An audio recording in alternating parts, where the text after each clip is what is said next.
Pag-alis doon, nagbalik si Jesus sa tabi ng lawa ng Galilea. Umakyat siya sa bundok at naupo.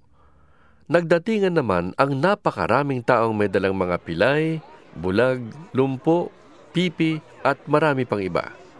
Inilagay nila ang mga may sakit sa paanan ni Jesus at sila'y pinagaling niya. Namangha ang mga tao nang makita nilang nakakapagsalita na ang mga pipi.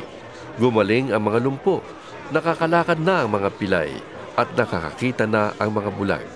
At nagpuri sila sa Diyos ng Israel.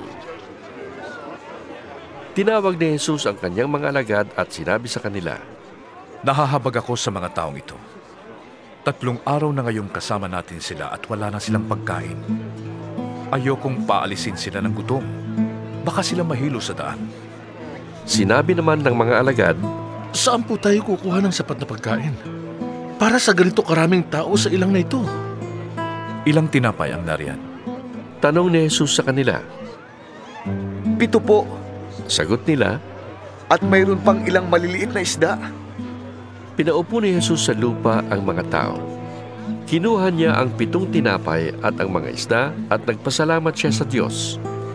Pagkatapos, pinaghati-hati niya ang mga iyon at ibinigay sa mga alagad upang ipamahagi sa mga tao. Nakakain ang lahat at nabusog. At nang tipunin ng mga alagad ang tinapay na lumabis, nakapuno sila ng 7 kaing.